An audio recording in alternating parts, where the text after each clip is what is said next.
Well, the administration has unveiled a 70-point plan that, if passed, would dramatically overhaul our immigration policy in this country.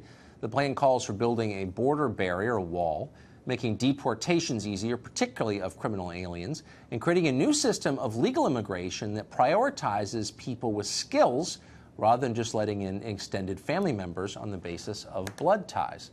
Well, in return, the Trump administration says it's open to granting legal status to DACA beneficiaries. Democrats say the plan is unthinkably extreme somehow. Katie Hopkins is global columnist at dailymail.com, and she joins us tonight. Katie, it is great to see you. What could possibly be the complaints about the items I just listed? And I think we're fair in describing them. Why would someone be against those? It's a crazy thing, you know. Trump's doing precisely the right thing here. He's trying finally to correct the massive presidential overreach by Obama in creating this Dreamer program. It reminds me very much of when my children do painting. They make the mess, but they're not there to tidy it up afterwards. I am. And Trump is like that. He's trying to tidy this up, put it through Congress and make it actually legal and constitutional. And I think, secondly, he's then saying, once we've dealt with the dreamers that we've and we look after them, and we've given Congress a time limit to make this happen, which is good, he's saying let's not let loads more people in. He's saying let's look after the ones we have. Let's look after also Americans. And I think that's a positive thing. If you just keep letting migrants in, you become like Germany. And nobody wants to become like Germany. Except and I think the leaders for me, I look at it a bit like a house. You know, I look after the children that I've got. I shut my front door and I lock it so that no baddies can get in and hurt my family.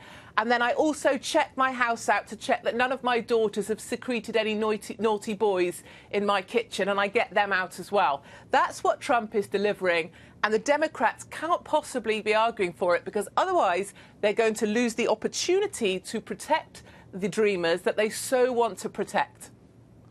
Unless you didn't care about your kids, in which case you would leave the door open and attack anyone who tried to lock it. But yes. I'm just trying to understand the mindset here, and you deal with it, of course, in the UK, all through Western Europe.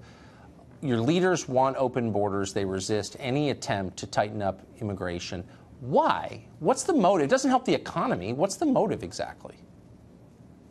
It seems to be this idea that the globalist policy, this way of thinking that we're all one planet and we should move freely about it, that seems to be the accepted way of thinking right across Europe. And no matter how much our crime rates go up, no matter how many attacks we have, we keep letting them in. So Merkel's now saying she will reduce immigration into Germany, but still is going to accept another 200,000.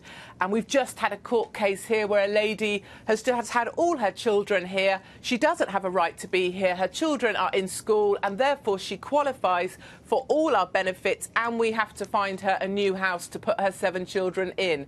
So we do seem to prioritise those that come to us, and it's seen as a sort of humanitarian approach. Right. And we don't put European people first, or people from the United Kingdom first. And I think what Trump's trying to do with his immigration plan is really put Americans first. And that's a real, you know, that's a magnificent thing for America, and something the Democrats should be embracing, because they have a very limited period of time in Congress to get this passed. So it'd be much better if they stopped talking about it and actually did some work instead. The one thing both our continents have in common is our leaders really don't care about the people who live there at all. So you've announced plans to go on a tour of British schools and deliver a series of lectures on terrorism. A lot of leaders in the UK are calling on schools not to allow you on campus. Are you going anyway? Yeah, so I get loads of emails from parents and from young people, my kind of 17 to 24-year-olds. They write to me because they don't get to say what they think in school anymore. In British schools, they teach that Trump equals hate. So they work that out, that Trump has a Muslim ban, that's intolerant, and therefore Trump equals hate. So they teach that to children aged 6 and 7. So I want to go around British schools. I am going around them in November 2017. It's the Stand Strong School Tour. And it's not about terrorism, Tucker. It's about asking children and students, so before they get to university, to stand up against being brainwashed by liberal teachers, and to really ask them to be taught, you know, how to think, not what to think. But unfortunately, of course, the government's come out against it. The Welsh Education Secretary has come out and said I shouldn't be allowed on campus. I've been banned by a city council altogether. But parents are now coming up because they want me to come into the schools. But I think my main message is that it's just because I'm a Conservative woman, and I think also being white doesn't really help. I think if I was a transracial pescatarian with a diploma in Islamic studies, I'd be incredibly welcome across our left-wing schools all over the UK. I would be surprised. Katie Hopkins, thank you for joining us, and good luck on tour. Tell us how it goes.